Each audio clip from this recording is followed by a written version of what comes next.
On 8th January 2023, in a tragic incident in New Delhi, a 30-year-old Indian Institute of Technology research student lost his life after being hit by a speeding car near the IIT Delhi campus. The deceased, Ashraf Nawaz Khan, was accompanied by fellow PhD scholar Ankur Shukla, who sustained injuries, including a fracture, as a result of the crash.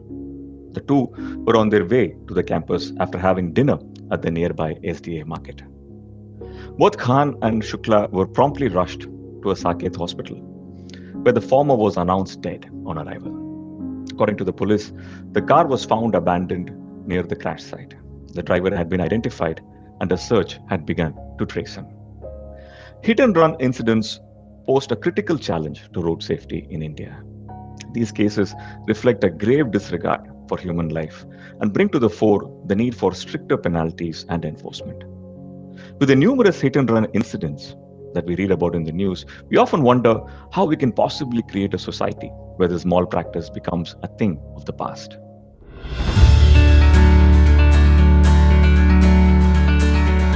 Welcome to Milestones, the Save Life podcast with me, Karthik Nagarajan. This is a show where we discuss various aspects of road safety with the aim of ultimately working towards safer roads and a safer India. I'm your host, Karthik Nagarajan, and today on the show, we are joined by Mr. Shahzad Alam, an IAS currently posted as the Special Commissioner, Enforcement, Transport, Government of NCT of Delhi. Mr. Alam is leading the road safety enforcement initiatives in New Delhi. He's an IIT Guwahati alum. Mr. Alam is committed to social change and improving road safety. Mr. Alam, welcome to the show.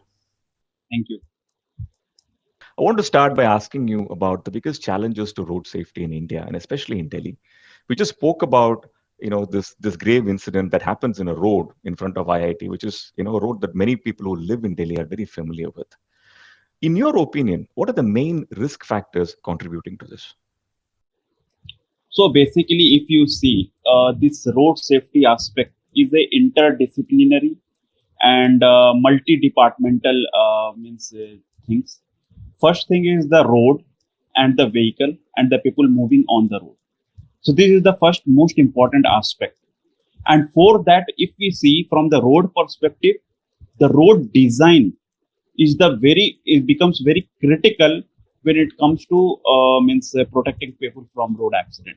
Road design should incorporate that the pedestrian and those bicycle users or the motorcycle users, they could use the road freely without any hindrance and obstruction from the motor vehicle like cars and the trucks. So first most important challenge is that whenever we design a road or whenever we give a contract for making a road, the road safety aspect should be the part of the contract, and then it will be the obligation on the executing agency as well as the contractor who is involved in making the roads to make the road safer from the road accident aspect. That's first thing. The second thing is about the people who are moving on the road. So these are the pedestrians, bicycle users, motorcycle users, cars. And if we see the number of vehicles registered in Delhi is whooping 1.3 crore of the vehicles. And out of this 1.3 crore of the vehicle, we need to set it, some kind of a statistic that how many vehicle we can bear on the road of Delhi. The third category of the vehicle which create a more problem is the commercial vehicle, the heavy trucks. So see, the Delhi has a challenge of overpopulation, high population density and all. And amidst this high population density, high vehicle density, we have industrial activities as well. So the high heavy trucks, commercial vehicles are frequently running on the roads of Delhi. And because of that, these heavy vehicles and the commercial vehicles are the one which are the major important major point which create the road accident. So this is about the roads and the vehicles I talked about, and then comes the enforcement part. When it comes to the enforcement part, enforcement is a very big activity. Suppose if the roads and the vehicles are correct, Even after that, we assume that the people are bound to make error.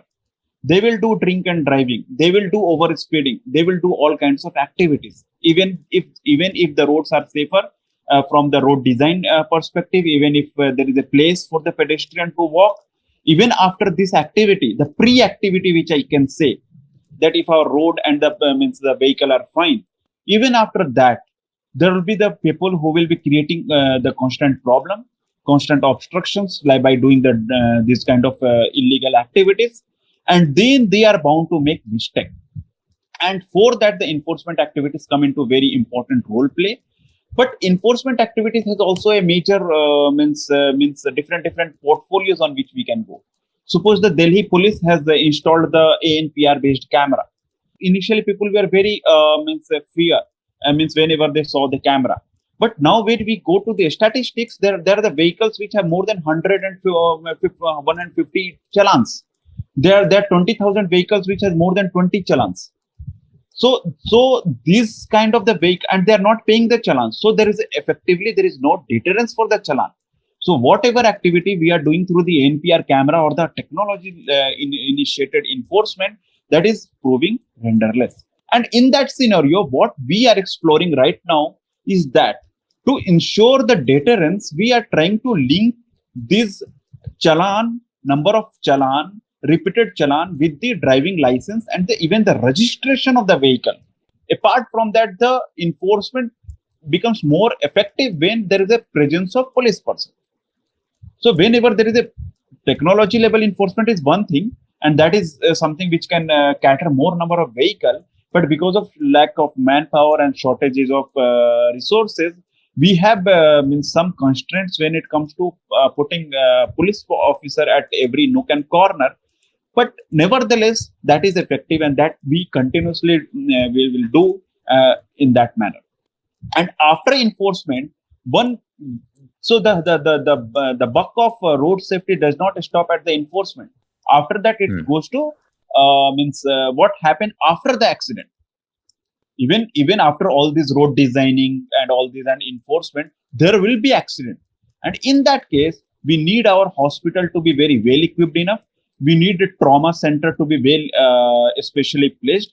And for that, NCR Planning Board is exploring the possibility to put trauma center at appropriate places, so that any accident if happens, then the trauma center is means the nearest trauma center at a time of 15 to 20 minutes is available to the people. So this is kind of planning which is going on from the road safety perspective. Recently, I was reading an article which I think it was by the WHO, which said that 80% of the crashes that we're talking about probably fall into 5 buckets, right? So to me, given the kind of infrastructure we're anyways building, both technology as well as human led, and the number of causes being such limited 4 or 5, it seems like a problem that if we all put our minds together, we can solve much more than we're doing right now. What do you think are the top 2-3 things that we need to change to make the situation better? So in road safety, the WHO and even the Supreme Court Committee on Road Safety is focusing on this no helmet and this thing. So in this thing, what happen is that what becomes important is the awareness among the masses. But with the masses, like suppose we have done in the past, we have done a very intensive campaign on tobacco. Like in any movie theater, if we focus, if we start, it will start with this campaign on not the use of tobacco. Yeah. And if we see that means advertisement, it does not talk about the tobacco and all the policy and the philosophy. It focus on a particular individual and what happened to his life when the use of tobacco hit him. The same approach, the individualistic approach, we need to adopt even in this case of awareness regarding the road safety. We need to bring out the mass campaign through the cinema and through the advertisement, where we need to showcase that what happened when a person has not wore the helmet without clasping, and what happens to his life and his family after that. So they need to have some sensitization, because the risk factor which a human mind subconsciously calculate is very less as compared to what happened actually when it happened to him. So this subconscious calculation of the risk factor is something which is playing role when people are not ready to use this helmet clasping and drink and driving kind of things. And this for this there needs to have a sensitization, and there needs to change that risk factor in their subconscious mind, which is very important. And with and this is one thing about awareness in the media, media communication to the people. And the second is the enforcement, because these things, helmet clasping and these things, with this you can't do anything with the road design and the vehicle on the road. Any vehicle on the road, for the road is road, the road hai. But the problem is that people clasp their helmet, the basic minimum thing. The people use a proper helmet of a proper quality. And for that, there has to be some sensitization among the people that they use means this helmet with a proper clasping. And for that, we need to change that risk factor among their risk factor which they calculate in their subconscious mind, apart from the deterrence factor. And in this deterrence factor, presence of a police person is fine, but this technology enabled with automatic enforcement mechanism. What I mean by this automatic enforcement mechanism is that I talked about, that canceling the services on the Vahan portal regarding the registration of the vehicle. So suppose if we today and in 15 days, 15 to 20 days after the initiative of the Delhi Traffic Police, they have shared data with us. If we are going to blacklist 20,000 vehicles from the services of the Vahan, they are not able to take their PUCC, they are not able to do any transfer of ownership, they are not able to do any transaction related to their vehicle. Then it will be a means they will get more aware that key after the challan they have to face these consequences, because the people are not paying the challan. I think it's an extraordinarily impactful thing that you said as point one, which is our subconscious calculation of a risk involved in this, and how Yes. On ground it is so different. I've just, as you were speaking, I was trying to apply that to the incident that we opened the episode with, right? The three people Yes. who are involved in this, their assessment of this risk, practically the Yes. SDA market is across the road from IIT, right? It would have been very, very different. The Motor Vehicles Amendment Act of 2019 is a comprehensive legislation enacted in India to address various issues related to road safety, transportation, and motor vehicles. The act came into effect on the 1st of September 2019 and introduced several significant reforms.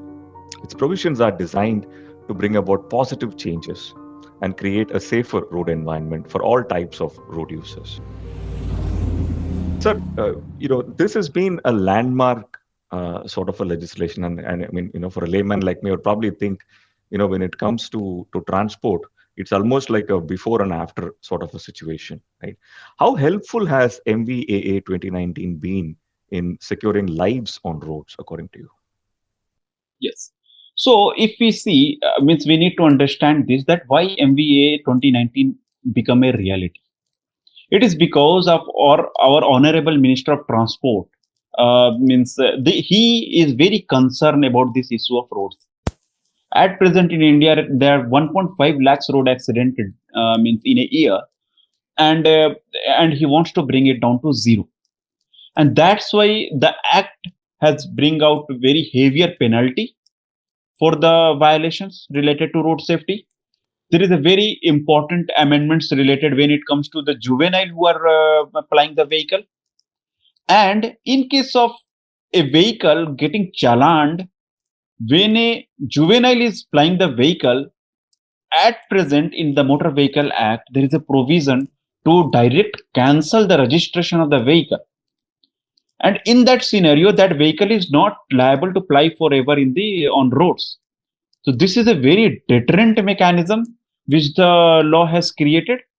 But yes, I must admit that the law has become the reality, but its implementation and the kind of way we can enforce it with the more vigorness, the executive means push we need is slightly, I think, is lacking, and where we need to push more forward, more intensively, so that this kind of heavier challan or the deterrent factor which has been created in the Motor Vehicle Act become reality. And the point I talked earlier, the risk factor in their mind, not from the part of road accident only, even from the point of getting all the consequences of challan or getting the registration of the vehicle cancelled and the driving license suspended. All these things need to, I think, means we need to means enforce this more rigorously, even the law is in place. The second aspect of this motor vehicle amendment is the Good Samaritan part, because both things we need to means analyze, and always we need to keep in mind that one is pre, that what all you should do to avoid road accident, and the second part is what after the road accident. So then this Good Samaritan scheme is very means useful, viable, and it has proven very effective. Apart from that, means the victim compensation scheme when it comes to road safety, that is also very important and enforceable by the Honorable Supreme Court. But I must admit that the way the act should have uh, bring result is not up to that level, and we should enforce it more enforcefully, मतलब vigorously, and thoda intensity we need to increase. You spoke about the lawmaker's role and the executive's role, right? And Yes. in a country like us, I always feel like their roles are in a way a bit thankless, because it's very easy for the public to look at numbers Yes. and say what has the government done, right? Hmm. And we always forget that while we create this environment with the law and executive and all of that, the main part of this is the people's responsibility, isn't it? The public have a role in making sure this works. In your opinion, what is the role of the public, and what is their role in keeping themselves safe and also the other people on the road safe? So the first important role of the people is, if that we will adopt, then there will be huge reduction in road accident, and that is the speed. Because it has been seen that speed has a very direct and a means direct relationship when it comes to the fatality related to accident. If suppose at a speed of 40 km per hour, the accident happens, and if the same accident will happen if the vehicle is driving at 80 km per hour or 100 km per hour, the consequences will be entirely different. In 40 km per hour, it may be possibility that not a simple injury will also come. There may be possibility, but even if the injury will come, it will be a kind of a minor one. So speed calming is one very important part. First thing. Second thing is, if these motorcycle users start driving with proper helmet clasping, and means 3 to 5 days back I issued a notification in a fresh manner, means directing the traffic police and means the enforcement staff to enforce this helmet clasping in a very vigorous manner. And this helmet clasping, why you need an enforcement agency to enforce you to clasp your helmet? Why people can't do themselves? But again, the same philosophy will happen, that this road safety mechanism, right from the road designing to the trauma center, the whole pipeline, the people, it is the people who are involved, and at each place people are bound to make mistake. So if these two things people will do, that means speed calming measures and this helmet clasping, road accident will reduce significantly. The third is the road accident in this challenge is by the commercial and the heavy trucks. So the commercial vehicle drivers and the heavy trucks drivers are not so sensitized, and means we need to create a training or awareness campaign specifically designed for them, so that, because that is one major chunk where we are missing and where we are means not following the bus lane enforcement and the commercial vehicle lane enforcement is very one important aspect where we need to train the commercial vehicle drivers and the heavy truck drivers to drive in their lane in the limited speed. If these three things will happen, let me tell you, 70% of the means road accident will decrease. But why it will not decrease? Because that each of these three, we are dealing with the humans, and they are bound to make mistakes, and that is where the problem happens. And why they will make mistake? Because again, the my answer to the second question, the risk calculation in their subconscious mind is very less. I think nothing brings that to the fore more than the help, the clasping thing you mentioned. The fact that someone like you has to actually issue a notification for clasping, Yes. even though they're wearing a helmet, is Mm. is exactly that, right? Like they feel like what's going to happen if I don't clasp this, right? Mm. And which is why I guess doing this in India is I'm assuming is probably the most difficult version of doing this anywhere else in the world. But I'm glad that someone like you is driving these. Understanding and following road safety regulations not only ensure personal safety but also contributes to creating a societal level awareness about this critical issue. When individuals prioritize road safety, it sets an example for others, creating a ripple effect that can spread awareness and encourage a collective commitment towards safer roads. By promoting responsible behavior and advocating for road safety, individuals play an essential role in fostering a culture of safety within their communities. But sir, I wanted to talk to you very specifically about the initiatives by the Delhi government specifically to reduce road crash deaths, because every time we discuss road transport, Delhi is really the key hub of it. Yes. Whether automobile sales or road infrastructure and everything. What are some of the initiatives you would like to call out? So again, I will start from the start of the pipeline. So first is the road design. So what we have done is that we have identified at first to start with 30 crash points based on the data of 2019 to 2022.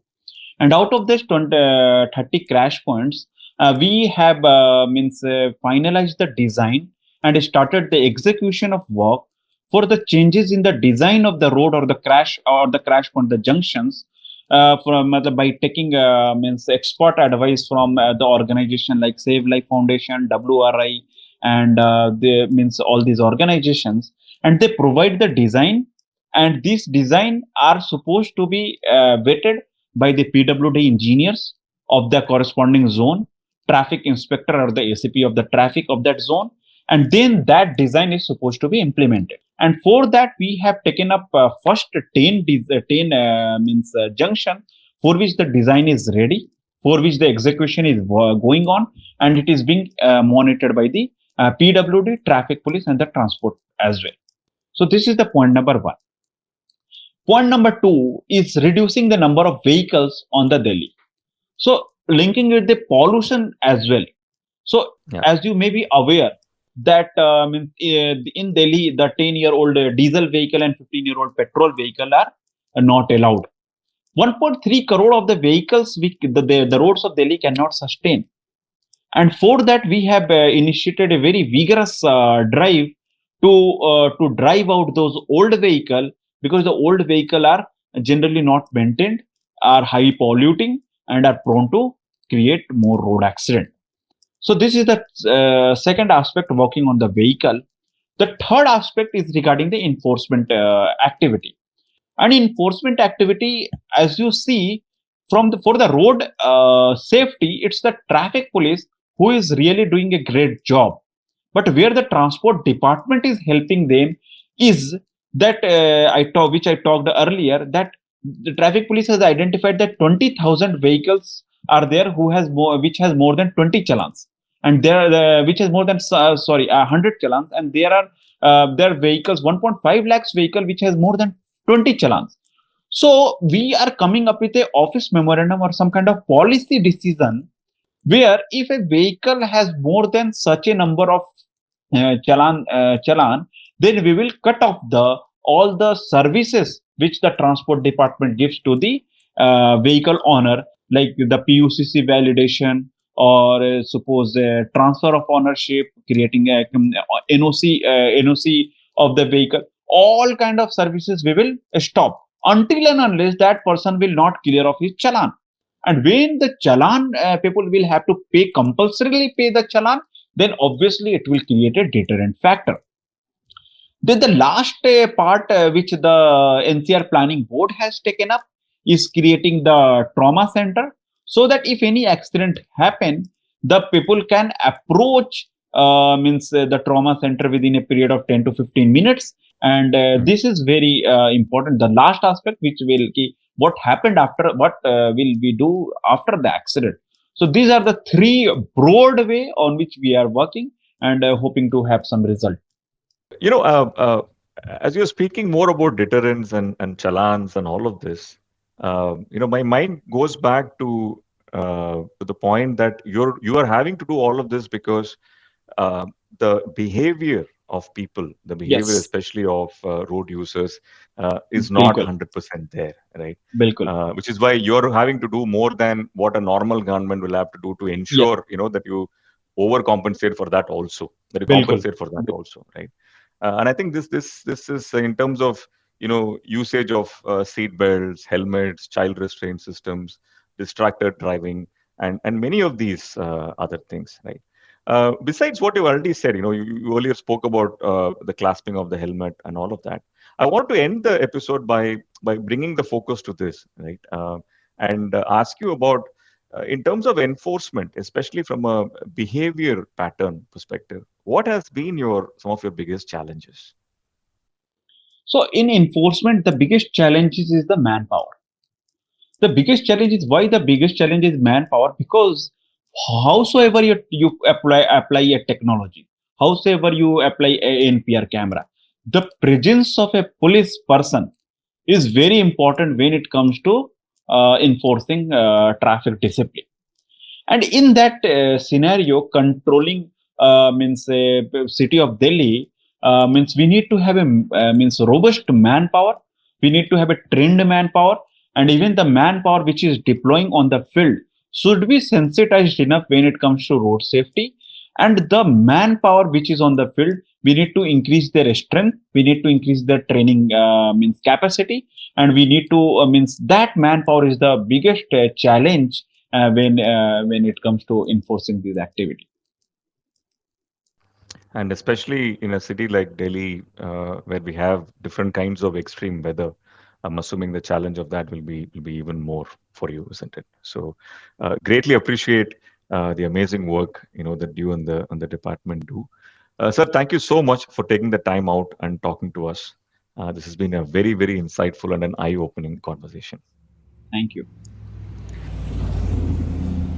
That brings us to the end of this week's episode of Milestones, the Save Life podcast. My name is Karthik Nagarajan. If you liked what you heard, and if you feel that road safety deserves way more attention than it gets, please do consider sharing this episode with your family and friends. Do also review us on whichever podcast app you're using to listen to us on. If you're watching this on YouTube, do leave a comment and let us know what you would like to see us cover next. For more details on all things road safety, please visit SaveLIFE Foundation's website at www.savelifefoundation.org or any of its social media pages on Facebook, Twitter, and Instagram.